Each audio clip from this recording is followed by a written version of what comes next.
BNP নেতা ইশরাক হোসেনের শপথ ইস্যুতে নির্বাচন কমিশনকে সংবিধানের আলোকে সিদ্ধান্ত নিতে বলেছে আপিল বিভাগ। ইশরাকের শপথ না পড়ানো ইস্যুতে খারিজ করা রিটের বিরুদ্ধে লিভ টু আপিল নিষ্পত্তি করে এই পর্যবেক্ষণ দিয়েছে আদালত। বৃহস্পতিবার প্রধান বিচারপতি ডক্টর সৈয়দ রেফাত আহমেদের নেতৃত্বে 7 সদস্যের আপিল বিভাগ এই পর্যবেক্ষণ দেন। তবে ইশরাক শপথ ইস্যুতে ইসির আইনজীবীর বক্তব্যের কঠোর সমালোচনাও করে আপিল বিভাগ। শুনানিতে প্রধান বিচারপতি বলেন, জুলাই আগস্টের গণঅভ্যুত্থানের মূল বার্তা ছিল সাংবিধানিক প্রতিষ্ঠানের আত্মমর্যাদা ও আত্মবিশ্বাস ফিরিয়ে আনা। ইশরাক ইস্যুতে মামলা চলমান সময় ইসি কোনো পদক্ষেপ না নেয়ার উদ্বেগ প্রকাশ করে আপিল বিভাগ। তবে শুনানি শেষে ইসির আইনজীবী বলেন, আপিল বিভাগ পর্যবেক্ষণ দিলেও নির্বাচনী গ্যাজেট স্থগিত করেনি। আদালত পর্যবেক্ষণ হাতে পেলে তার সিদ্ধান্ত নেবেন। আর রিটকারীর আইনজীবী মোহাম্মদ হোসেন বলেন, নির্বাচনী ট্রাইব্যুনালে আবেদনে ইশরাক হোসেন অনিয়ম করেছেন। এখন কমিশনের উচিত নির্বাচনী ট্রাইব্যুনালের আদেশের বিরুদ্ধে আপিল করা। তবে ইশরাকের আইনজীবী মজবুন দাবি করেন, আদালত আজ রিট নিষ্পত্তি করেছেন, নির্বাচনী গ্যাজেট বাতিল করেননি। এখনও ইশরাকের শপথের সুযোগ রয়েছে। গত 22 মে উচ্চ আদালত ইশরাকের শপথ না পড়ানোর রিট খারিজ করে দেন। স্থানীয় সরকার নির্বাচন এবং জাতীয় নির্বাচন, সব নির্বাচন পরিচালনার ক্ষেত্রে তারা সম্পূর্ণ স্বাধীন এবং তারা আইনের দ্বারা পরিচালিত হবে, সংবিধান দ্বারা পরিচালিত হবে। সেখানে ওই যে বাড়ানো ছিল, এইগুলো যে আইনের চিন্তার বাইরে বা এটা যে একটা ব্যর্থ হয়েছে, এটা যে সঠিক হয় নাই, আপিল বিভাগ এটাকে রিটার্ন করেছেন, বলছেন যে এটা প্রয়োজন নাই এবং এটা সঠিক হয় নাই। এই মর্মে আপিল বিভাগ বলছেন যে ইলেকশন কমিশন যে সম্পূর্ণ স্বাধীন এবং তার কাজের ক্ষেত্রে তিনি যে কাজগুলি করবেন, এইখানে অন্য কারোর মুখোমুখি প্রয়োজন নাই। এটাকে বরঞ্চ আপিল বিভাগ তাদের এই যে ইলেকশন কমিশনের সম্পর্কে কাজে প্রকাশ করলো, এর দ্বারা ইলেকশন কমিশনের ক্ষমতা রাখে, ওনারা যে সাংবিধানিক ক্ষমতা রাখে, ওনারা সমর্থন করেছেন। নির্বাচন কমিশন থেকেও আজকে একজন বিজ্ঞ আইনজীবী অ্যাপিয়ার করেছেন, উনার বক্তব্য রেখেছেন এবং পিটিশনের বক্তব্য শুনেছেন, আমাদের একটু বক্তব্য শুনেছেন। আমাদের বক্তব্য আগে শেষ হয়ে গেছিল মেনি কেস। শোনার পরে কোর্ট কোনো স্থগিতাদেশ দেননি, অর্থাৎ গ্যাজেট, তারা যে গ্যাজেটটা স্থগিত চেয়েছে সেটা স্টে করেন, স্থগিত করেনি। কোর্ট একটা অবজারভেশন দিয়েছে যে নির্বাচন কমিশন স্বাধীন, যেহেতু সাংবিধানিক প্রতিষ্ঠান, তারাই এবারে সিদ্ধান্ত নেবে, যাদের সিদ্ধান্ত চূড়ান্ত হবে। ইশরাক হোসেনের শপথের শুনানি সহ আদালত পাড়ার আরও খবর নিয়ে আমাদের সাথে যুক্ত হচ্ছেন সহকর্মী সৈকত সাদিক। সৈকত, ইশরাক ইস্যুর নিষ্পত্তি নিয়ে আইনজীবীরা কি বলছেন? এছাড়াও আজ আদালতে আর কোন মামলার কার্যক্রম রয়েছে, জানাবেন আমাদের বিস্তারিত। লাবরী, আজকে যে বিএনপি নেতা ইঞ্জিনিয়ার ইশরাক হোসেনের শপথ পড়ানো না নিয়ে বা যেই রিটটি হয়েছিল সেই রিটের নিষ্পত্তি হলো এবং যে বিষয়টি ঘুরে ফিরে আসছে, যে প্রায় গত 1 মাস ধরে বিষয়টি শুরু হয়েছে, যে একটা সুরাহার ব্যাপারটি কিভাবে হবে, ইঞ্জিনিয়ার ইশরাক হোসেন কবে শপথ করতে যাচ্ছে, যেহেতু নির্বাচনী ট্রাইব্যুনাল তাকে বিজয়ী ঘোষণা করছেন, এরপরে আবার নির্বাচন কমিশন থেকেও তাকে মেয়র হিসেবে ঘোষণা করে গেজেট প্রকাশ করা হয়েছে, তারপরেও ইশরাক হোসেন শপথ নিতে পারছেন না। এই যে এই বিষয়ের মাঝখানে একটা দাঁড়িয়েছে একটি রিট। একজন আইনজীবী মামনুর রশিদ একটি রিট করেছিলেন এবং সেই রিটের শুনানি হয়েছে উচ্চ আদালতে। উচ্চ আদালতে শুনানির সময় গত 22 মে কিন্তু উচ্চ আদালত রিটটি খারিজ করে দিয়েছিলেন, বলেছিলেন যেই পক্ষ এখানে আপিল করেছেন সে তো নির্বাচন সংশ্লিষ্ট কেউ নয়। এই আপিলটি করার এখতিয়ার রয়েছে যে নির্বাচনের যে অন্য প্রতিদ্বন্দ্বী তারা আপিল করতে পারে। তারপরেও কিন্তু একজন আইনজীবী মামুনুর রশিদ যিনি রিট করেছেন তিনি দমে যাননি, তিনি কিন্তু একটার পর একটা আইনি পদক্ষেপ নিয়েছেন। সর্বোচ্চ আদালতের যে সর্বোচ্চ পর্যায়ে আপিল বিভাগ, সেই পর্যায়ে পর্যন্ত তিনি এসেছেন। তিনি চেম্বার আদালতে গিয়েছেন, এরপর আপিল বিভাগে গিয়েছেন। আজকে প্রধান বিচারপতি ডক্টর সৈয়দ রেফাত আহমেদের নেতৃত্বাধীন 7 বিচারপতির যে পূর্ণাঙ্গ বেঞ্চ আপিল বিভাগ, সেইখানে শুনানির পরে বিষয়টি একটা সুরাহা হলো, কিন্তু সুরাহা কিন্তু আনুষ্ঠানিক হয়নি। নির্বাচন কমিশনের যে ভূমিকা, আজকে আদালতে গতকালকে প্রধান বিচারপতি বলেছিলেন যে এই যে রিটটি হলো, এই রিটে যে বাদী বিবাদী 2 পক্ষ শুনানি হচ্ছে, নির্বাচন কমিশন যেহেতু একটা ভাইটাল জায়গা, তারাই সব কিছু করেন। এই তাদের কি ভূমিকা, তারা কি আদালত পর্যন্ত এসেছিলেন কিনা, তার প্রেক্ষিতেই কিন্তু আদালত আজকে নির্বাচন কমিশনকে বা তার পক্ষের প্রতিনিধির বক্তব্য শোনার জন্য আজকে দিন নির্ধারণ করেছিলেন। সেই প্রেক্ষিতেই নির্বাচন কমিশনের পক্ষে একজন আইনজীবী, সিনিয়র একজন আইনজীবী তিনি এসেছিলেন। তিনি তার জায়গা থেকে যেসব ব্যাখ্যা দিয়েছেন, তারা বলেছেন কিভাবে তারা এই নির্বাচনী ট্রাইব্যুনালের রায় হাতে পাওয়ার পর সেটা নিয়ে আইন মন্ত্রণালয়ের সাথে কথা বলেছেন, চিঠি চালাচালি করেছেন, তারপরে তারা একটা গ্যাজেট প্রকাশ করেছেন। এসব বক্তব্যে কিন্তু আজকে আপিল বিভাগ সন্তুষ্ট হননি। আপিল বিভাগ বলতে গেলে এক ধরনের উম্মা প্রকাশ করেছেন, বলেছেন কি সব বক্তব্য, কেমন বক্তব্য বা ইসির পর্যবেক্ষণ। ইসি যেহেতু একটি স্বাধীন সাংবিধানিক পোস্ট, আগামীতে জাতীয় নির্বাচন হবে, ইসির দিকে সারা বাংলাদেশের মানুষ তাকিয়ে আছে। ইসি সাংবিধানিকভাবে শক্তিশালীভাবে তার দায়িত্ব সে নিজে পালন করবে, সেই দায়িত্ব পালন করে না করে সে এই প্রতিষ্ঠান ওই প্রতিষ্ঠানের ঘাড়ে দায়িত্ব চাপাচ্ছে। এই যে আদালত পর্যন্ত এসেছে, সেখানে তারা এই মামলাটি হলো, তারা এখন পর্যন্ত আসেননি। সবশেষে প্রধান নির্বাচন কমিশনার বা অন্যান্য প্রধান বিচারপতি এবং অন্যান্য যারা বিচারপতি আপিল বিভাগের সবাই কিন্তু এই বিষয়টি নিয়ে এক ধরনের উদ্বেগ প্রকাশ করেছেন। ইসির যে আইনজীবী যে বক্তব্য দিয়েছেন সেটাতে তারা সন্তুষ্ট হননি। সর্বশেষেই প্রধান বিচারপতি বলেছেন যে রুল নিষ্পত্তি, আজকে রিট নিষ্পত্তি করেছেন। তিনি বলেছেন এই ইশরাকের বিষয়ে মূল সুরাহাটা কিন্তু নির্বাচন কমিশনকেই করতে হবে, যেহেতু নির্বাচন কমিশন একটি সাংবিধানিক জায়গা, সাংবিধানিকভাবেই তারা এই সিদ্ধান্ত নেবেন।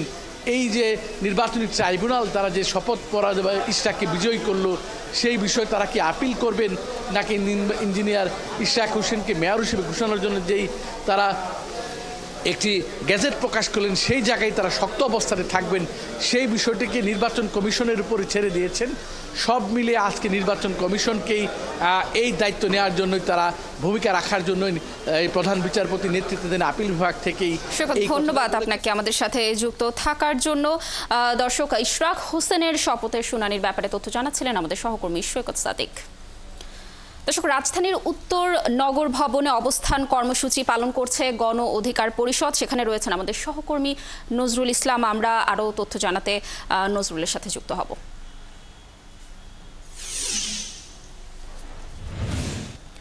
নজরুল, কি বিষয় নিয়ে আজকের এই অবস্থান কর্মসূচি জানাবেন? কি বলছেন তারা আসলে?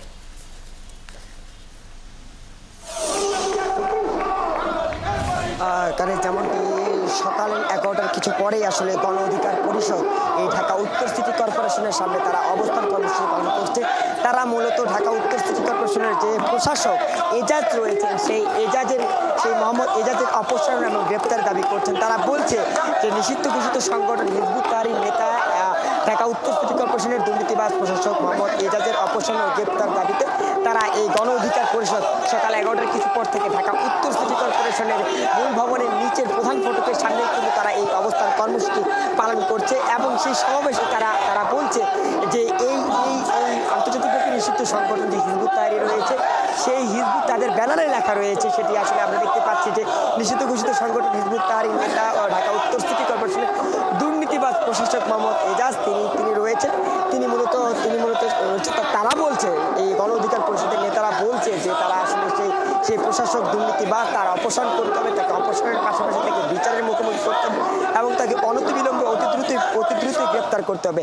একই সাথে সমাবেশে কিন্তু জুলাই আন্দোলনেরও প্রেক্ষাপট তারা এই কিছু সময় আগে আসলে তারা তুলে ধরে যে জুলাই আন্দোলনটা হয়েছিল, যে কোনো বৈষম্য থাকবে না, দেশে কোনো দুর্নীতি থাকবে না, দেশের সকল খাতে কিন্তু একটি স্বচ্ছতার ভিতরে সব কিছু হবে।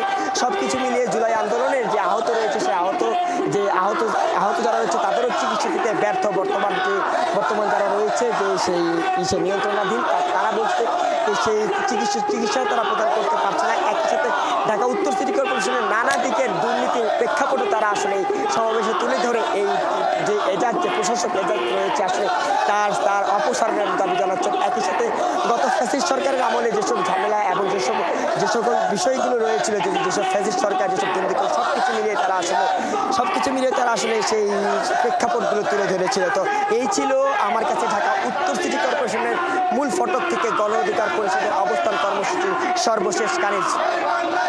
ধন্যবাদ আমাদের সাথে যুক্ত থাকার জন্য। দর্শক, যেমনটি বলছিলাম যে রাজধানীর উত্তর নগর ভবনে অবস্থান কর্মসূচি পালন করছে গণ অধিকার পরিষদ। এই বিষয়ে সর্বশেষ তথ্য জানাচ্ছিলেন আমাদের সহকর্মী নজরুল।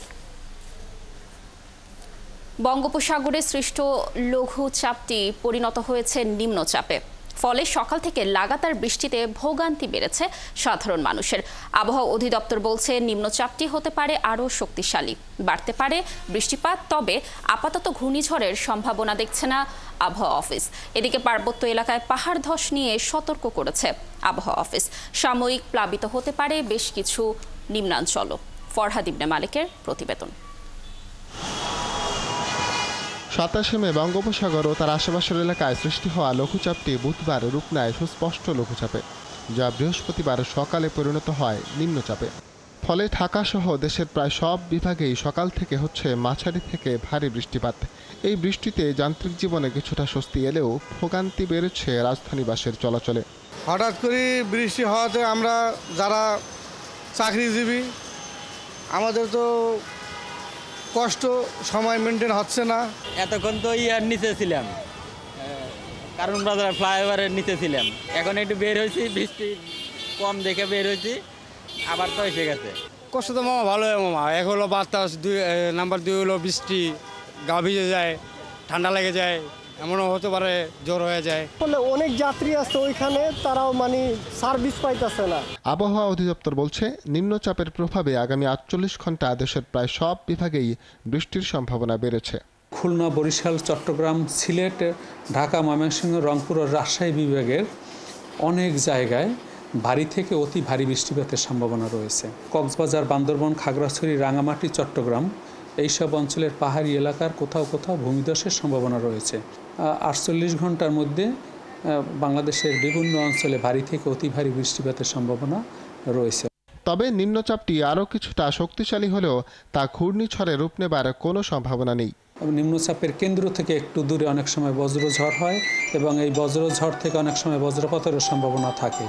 এটি আরেকটু শক্তিমাত্রা অর্জন করার সম্ভাবনা রয়েছে, তবে এটি ঘূর্ণিঝড়ের রূপ নেওয়ার কোনো সম্ভাবনা নেই।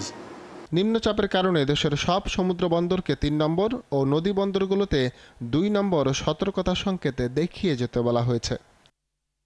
ফরহাদ ইবনে মালিক, 71, ঢাকা। পটুয়াখালীর কলাপাড়া, রাঙাবালি, বরগুনা, মোংলা ও নোয়াখালী উপকূলে প্রবল বৃষ্টি হচ্ছে। সমুদ্র রয়েছে উত্তাল অবস্থায়। দেশের 4 সমুদ্র বন্দরে 3 নম্বর সতর্ক সংকেত বহাল রয়েছে। এরই মধ্যে বরিশাল, পটুয়াখালী ও ভোলা থেকে সব লঞ্চ চলাচল বন্ধ করে দিয়েছে বিআইডব্লিউটিএ কর্তৃপক্ষ। মানিকগঞ্জের পাটুরিয়া, দৌলদিয়া ও আরিচা, কাজিরহাট নৌ রুটেও লঞ্চ চলাচল বন্ধ রয়েছে। সহকর্মীদের তথ্য ছবিতে প্রতিবেদন। পটুয়াখালীতে বৃহস্পতিবার সকাল 9টা পর্যন্ত গত 24 ঘন্টায় 78 মিলিমিটার বৃষ্টি রেকর্ড করা হয়েছে।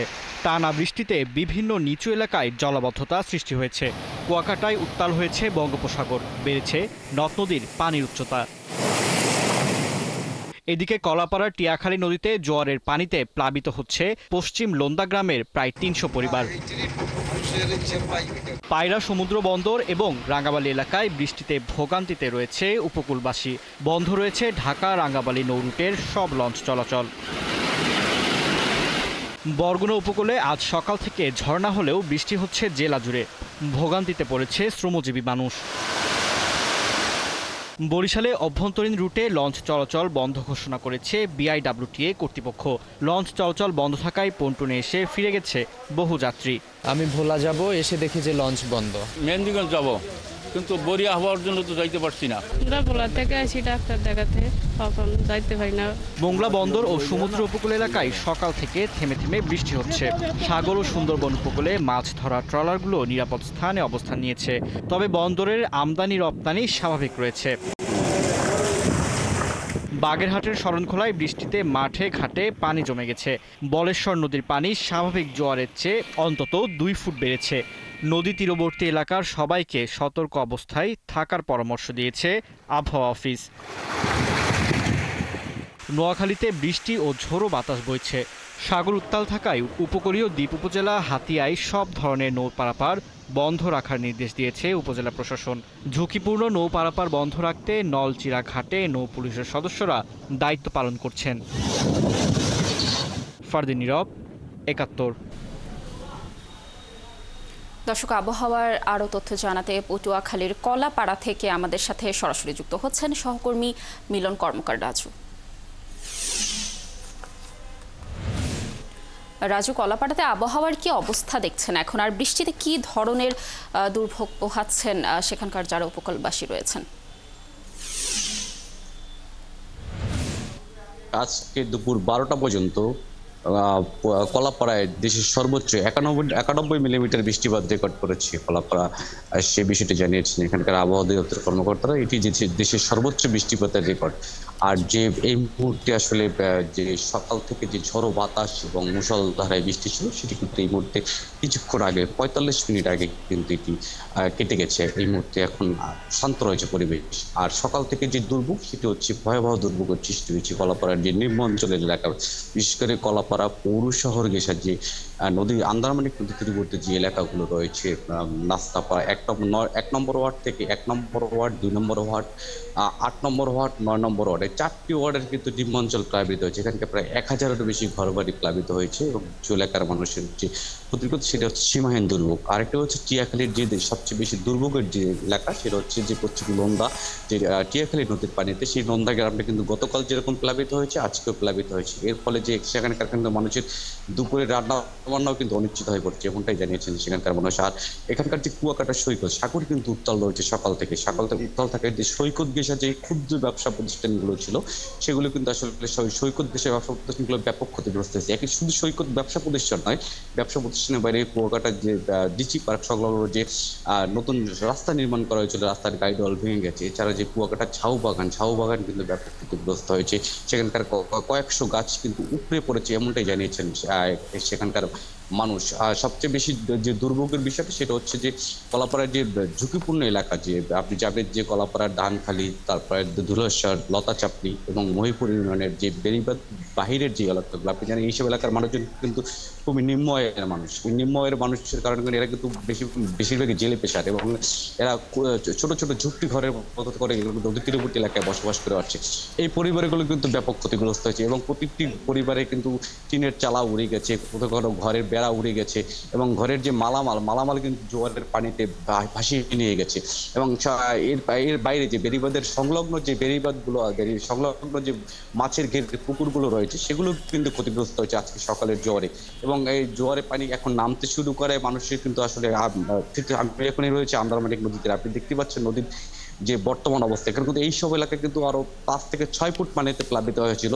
এই মুহূর্তে কিন্তু পানি কিছু নামতে শুরু করেছে। আবহাওয়া অধিদপ্তর থেকে আরেকটি বিষয় জানিয়েছে, আগামীকাল শুক্রবারও কিন্তু এই ধরনের পানির উচ্চতা বাড়তে পারে এবং প্রচুর ঝড়ো বাতাসের সম্ভাবনা রয়েছে থেমে থেমে। এবং আজ যে রাতের যে জোয়ারের সম্ভাবনা রয়েছে, রাতের জোয়ারও কিন্তু এই ধরনের ঝড়ো বাতাসের সম্ভাবনা রয়েছে।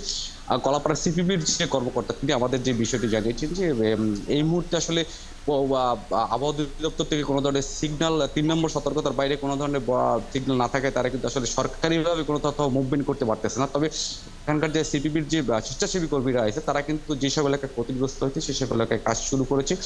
রাজু, আপনি থাকুন সেখানে, তথ্য সংগ্রহ করতে থাকুন। নিশ্চয়ই আবহাওয়া অনুকূলে আসবে এবং যারা উপকূলবাসী রয়েছে তারাও সাবধানতা অবলম্বন করবে। ধন্যবাদ আপনাকে আমাদের সাথে যুক্ত থাকার জন্য।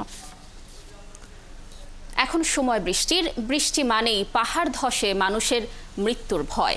প্রতি বছরের মতো আবারও সেই মৃত্যু ভয় ভর করেছে কক্সবাজারের সাধারণ মানুষের মাঝে। অথচ ভয় পান না পাহাড়ের বসতিরা। তারা বলছেন, পাহাড় ছেড়ে যাবেন কোথায়? কামরুল ইসলাম মিন্টুর প্রতিবেদন, ছবি তুলেছেন হেলাল উদ্দিন। উঁচু পাহাড়ের মাঝখান কেটে ঝুঁকি নিয়ে বসবাস করছেন কক্সবাজারের লাখো মানুষ। বসতিরা জানেন, ঘরের চালের উপর পাহাড়টি ধসে পড়লেই মৃত্যু নিশ্চিত। কক্সবাজার শহর, সদর, উখিয়া, টেকনাফ, চকরিয়া, পেকুয়া, মহেশখালীর মানুষ বছরের পর বছর পাহাড়ের চূড়া পাদদেশে বসবাস করছেন। দুর্ঘটনা ঘটলেও পাহাড় থেকে সরেনি প্রায় 1.5 লাখের বেশি পাহাড়ি মানুষ। বর্ষা আসলে ঝুঁকি বাড়ে আরও কয়েক গুণ। আতঙ্ক বলতে পাহাড় পরে যায়, এখানে ভাঙিচুরে একদম লুটফাট হয়ে যায়, ওই কারণে আর থাকতে পারতেছি না, বাচ্চা কাচ্চা নিয়ে বাইরে চলে যাইতে হয় আর কি। তখন বলতে পাহাড় ভাঙবে, বয়ে আছে আর কি, এখানে ভেঙে যাবে, সে বই রাখতেছে। তারা জানান, পাহাড় ছাড়া যাবার কোথাও জায়গা নেই। তাছাড়া পাহাড়ে কম টাকায় থাকাও যায়। বেশি বিপদ পাহাড় ঘর বাতাস সিঙ্গেলের মতো জায়গা পড়ে। আমাদের যদি এখান থেকে পাহাড়গুলো কেটে সমতল যদি রাখে, আমরা আর খুশি হব আর কি। পাহাড়ের আশপাশে থাকা এলাকার লোকজন জানান, আগে পাহাড় নিয়ন্ত্রণ, বেচা কেনা ও ভাড়া দিত একদল। এখন আরেকটি পক্ষ দখলে নিয়েছে। তারা ইচ্ছামতো পাহাড় কেটে বসতি বানাচ্ছেন। এখানে যে সিন্ডিকেট পাহাড় কাটে ওনাকে আমি বারবার নিষেধ করেছি, 10টার পরে পাহাড়গুলো কাটতো। এখন দেখতেছি মাগরিবের পর থেকে শুরু করে একটা বাচ্চা যদি এখানে পড়ে যায়, যেভাবে ওরা ধাক্কা দিচ্ছে আমরা দেখলাম। বিশেষ করে এখানে কোনো ব্যারেক নেই, ওরা খুব স্পিডে আসে। কক্সবাজার সদর রামু ঈদগাঁও আসনের সাবেক সংসদ সদস্য লুৎফুর রহমান কাজল বললেন, পাহাড়ে যারা ঝুঁকি নিয়ে থাকেন তাদের সরানো দরকার, তাদের অন্যত্রে বাসস্থানের ব্যবস্থা জরুরি। আমি সরকারকে বলবো যে পাহাড়ের যাতে ভেঙে না পড়ে বিভিন্ন নেট দিয়ে যাতে প্রোটেকশন দেওয়া হয়, ওইভাবে উদ্ভিদ লাগানো হয়, গাছগাছালা লাগানো হয়, তো নেট দিয়ে অথবা আপনার ওই ব্রিক দিয়ে আটকানো যায়। খুবই সহজ পদ্ধতি, যেহেতু আমরা খেয়াল করি না, আমরা করি না, ওই জন্য এই দুর্ঘটনা হচ্ছে। প্রতি বছর কক্সবাজারে পাহাড় ধসে মানুষের মৃত্যু হলেও গেল কয়েক বছরে কত মানুষ মারা গিয়েছে তার পরিসংখ্যান দিতে পারেনি প্রশাসন। কামরুল ইসলাম মিন্টু, ৭১, কক্সবাজার। দর্শক, নগর ভবনে কথা বলছেন বিএনপি নেতা ইশরাক হোসেন। আমরা সরাসরি যুক্ত হচ্ছি তার বক্তব্যে।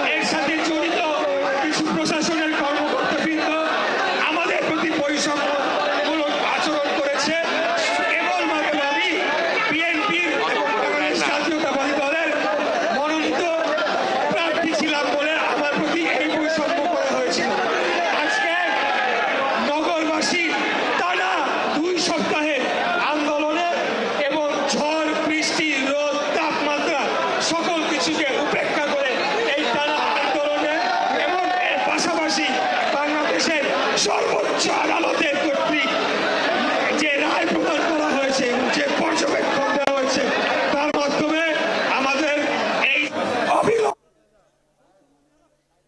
স্থানীয় সরকার মন্ত্রণালয়কে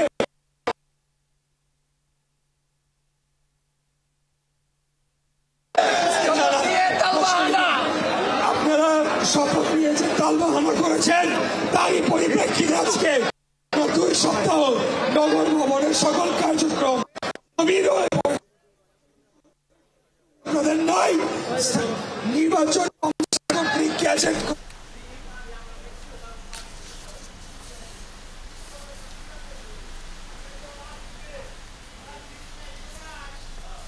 দর্শক, নগর ভবনে কথা বলছিলেন বিএনপি নেতা ইশরাক হোসেন। আমরা যুক্ত ছিলাম সেখানে। জাপানের সাথে বাংলাদেশের 2টি সমঝোতা স্মারক সই হয়েছে। এ সময় জাপানের ব্যবসায়ীদের বাংলাদেশে বিনিয়োগের আহ্বান জানিয়েছেন প্রধান উপদেষ্টা ডক্টর মোহাম্মদ ইউনূস। বৃহস্পতিবার দেশটির ব্যবসায়ীদের সাথে এক মতবিনিময় সভায় এই আহ্বান জানান তিনি। জাপানের বাংলাদেশ দূতাবাসের উদ্যোগে আয়োজিত এই আলোচনা সভায় ব্যবসায়ীদের উদ্দেশ্যে প্রধান উপদেষ্টা বলেন, রক্ত দিয়ে গণ অভ্যুত্থান করেছে তরুণ সমাজ। তারা নতুন একটি বাংলাদেশ দেখতে চায়। নতুন বাংলাদেশে সরকার ব্যবসায়ীদের সব ধরনের সহযোগিতা দিতে প্রস্তুত বলেও জানান প্রধান উপদেষ্টা।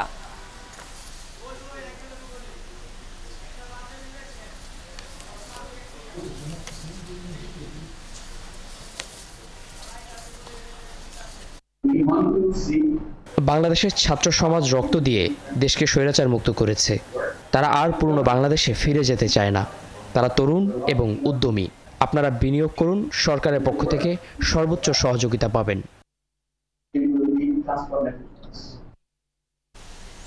দর্শক, প্রধান উপদেষ্টার জাপান সফরের আরও খবর নিয়ে আমাদের সাথে যোগ দিচ্ছেন সহকর্মী মোহন ইসলাম। মোহন, প্রধান উপদেষ্টার আজ আর কি কর্মসূচি রয়েছে জাপানে? আর দর্শকদের আমরা জানাছিলাম যে 2টি সমঝোতা স্মারক সই হয়েছে, এ নিয়ে কি তথ্য রয়েছে আপনার কাছে জানাবেন?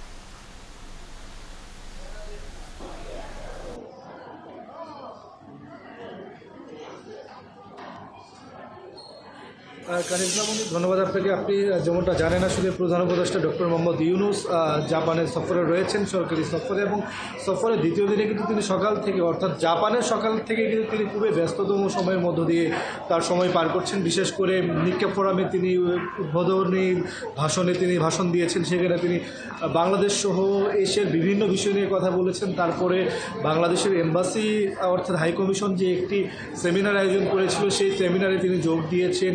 সেখানে তিনি জাপানি ব্যবসায়ীদের বাংলাদেশে বিনিয়োগ করতে আসলে সেখানে আহ্বান করেছেন।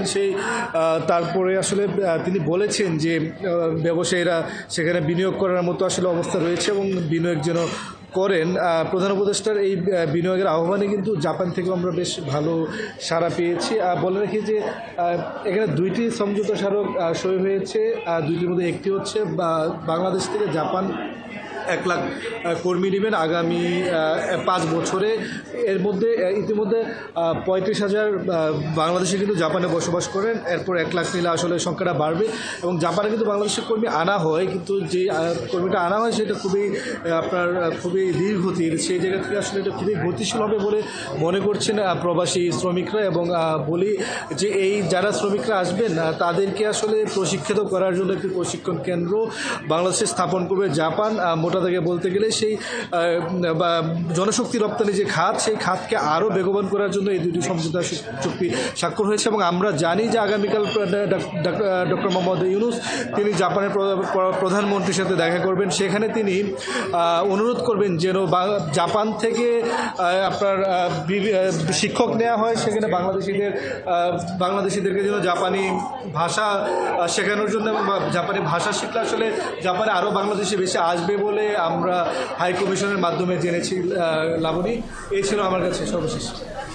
মোহন, ধন্যবাদ আমাদের সাথে যুক্ত থাকার জন্য। নিশ্চয়ই আমরা আপনার মাধ্যমে জাপান সফরের আরও তথ্য দর্শকদেরকে জানাতে পারব। শান্তিরক্ষী বাহিনীকে আরও দক্ষ করতে সরকার কাজ করছে বলে জানিয়েছেন স্বরাষ্ট্র উপদেষ্টা জাহাঙ্গীর আলম চৌধুরী। বৃহস্পতিবার সকালে রাজধানীর তেজগাঁওয়ে আন্তর্জাতিক জাতিসংঘ শান্তিরক্ষী দিবস উপলক্ষে পিস কিপার্স রান শেষে এসব কথা বলেন তিনি। বিশ্বের বিভিন্ন দেশের সংকট সমাধানে বাংলাদেশের শান্তিরক্ষীরা দক্ষতার পরিচয় দিচ্ছে বলেও মন্তব্য করেন তিনি। রাশেদ আনিসের প্রতিবেদন। আন্তর্জাতিক জাতিসংঘ শান্তিরক্ষী দিবস উদযাপন উপলক্ষে বৃহস্পতিবার ভোরে শান্তিরক্ষী দৌড় 2025-এর উদ্বোধন করেন স্বরাষ্ট্র উপদেষ্টা জাহাঙ্গীর আলম চৌধুরী। শান্তিরক্ষীদের স্মরণে আয়োজিত এই শোভাযাত্রাটি ভোর 6:30টায় পুরাতন বিমানবন্দর মসজিদ কমপ্লেক্স থেকে শুরু হয়ে বিজয় সরণি মোড় ঘুরে একই জায়গায় এসে শেষ হয়। অনুষ্ঠানে যোগ দিয়ে স্বরাষ্ট্র উপদেষ্টা বলেন, বাংলাদেশ শান্তিরক্ষীরা একাগ্রতা ও সাহসের সাথে কাজ করছে। সেনা, নৌ ও বিমান বাহিনী সহ পুলিশ সদস্যদের জাতিসংঘে সুনাম অর্জন করায় সাধুবাদ জানান তিনি। বিশ্বের বিভিন্ন দেশের সংকট সমাধানে বাংলাদেশের শান্তিরক্ষীরা দক্ষতার পরিচয় দিচ্ছে। তারা সাহসের সাথে কাজ করছে। সেনা, নৌ ও বিমান বাহিনী সহ পুলিশ সদস্যরা তাদের দক্ষতার পরিচয় দিয়ে জাতিসংঘে সুনাম অর্জন করেছে। শান্তিরক্ষী বাহিনীকে আরও দক্ষ করতে সরকার কাজ করছে বলেও জানিয়েছেন স্বরাষ্ট্র উপদেষ্টা। অন্তর্বর্তী সরকার আসার পর থেকে শান্তিরক্ষী বাহিনীকে আরও দক্ষ ও নিরাপত্তা নিশ্চিতে কাজ করছে। বাংলাদেশ বাহিনীর একাগ্রতা ও সাহসের কথা পুরো বিশ্ব জানে। ইঞ্জিনিয়ারিং ও লজিস্টিক সাপোর্টের দিক দিয়েও বাংলাদেশের শান্তিরক্ষীরা এগিয়ে। এছাড়া নারীদের অংশগ্রহণ ও তাদের সাফল্য বিশ্ব দরবারে বাংলাদেশকে সম্মানিত করেছে বলেও জানান তিনি।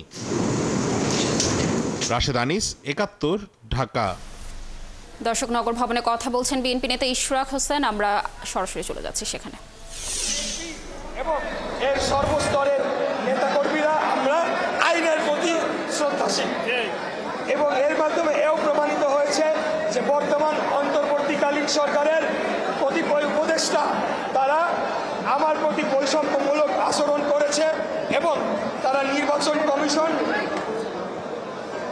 বিচার ব্যবস্থা এবং প্রশাসনের উপর হস্তক্ষেপের মাধ্যমে আমাকে যে মেয়র নির্বাচন নিশ্চিত করে ঘোষণা দেওয়া হয়েছিল এবং তার পরিপ্রেক্ষিতে আমাকে যে শপথ গ্রহণ করানোর জন্য যে দায়িত্ব ছিল, সেই দায়িত্বটুকু পালনে এই বর্তমান অন্তর্বর্তীকালীন সরকার ব্যর্থ হয়েছে।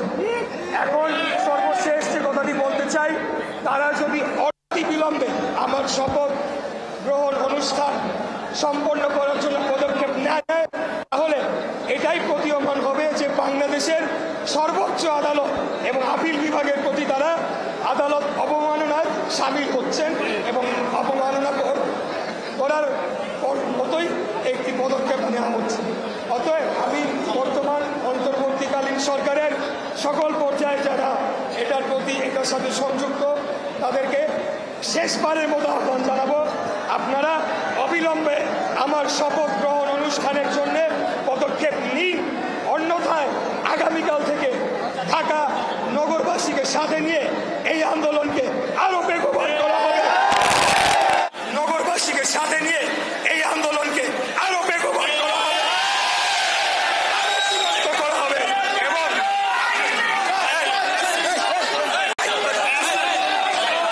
এবং এই বর্তমান অন্তর্বর্তীকালীন সরকার যে তার নিরপেক্ষতা হারিয়েছে সেটিকে পুঁজি করে সেটিকে মাথায় নিয়ে সেটিকে জনগণের কাছে নিয়ে আমরা আমাদের এই আন্দোলনকে আরো চূড়ান্ত করার লক্ষ্যে বেগবান করব এবং আগামী জাতীয় নির্বাচনের আগে যাতে একটি সম্পূর্ণ নিরপেক্ষ সরকার ব্যবস্থা প্রতিষ্ঠা হয়, যার অধীনে জনগণ ভোট দিতে পারবে, যেই ভোট দানের মাধ্যমে জনগণের নির্বাচিত সরকার প্রতিষ্ঠা লাভ করবে, সেই পদক্ষেপ আমরা গ্রহণ করব। আমার কথা একটাই, একজন মেয়রকে তারা শপথ গ্রহণ করাতে ব্যর্থ হয়েছে, তাহলে আগামীতে 300 এমপিকে শপথ গ্রহণ করানোর জন্য তারা কি কার্যকরী পদক্ষেপ নিতে পারবে কিনা সেটা নিয়ে জনমনে যথেষ্ট সন্দেহ তৈরি হয়েছে। অতএব অন্তর্বর্তীকালীন সরকারকে শেষ সুযোগ দেওয়া হচ্ছে, আপনারা আপনাদের নিজেদেরকে সংশোধন করুন এবং আদালতের রায়কে মেনে নিয়ে, জনগণের রায়কে মেনে নিয়ে আপনারা কার্যকরী পদক্ষেপ করুন। ধন্যবাদ সবাইকে।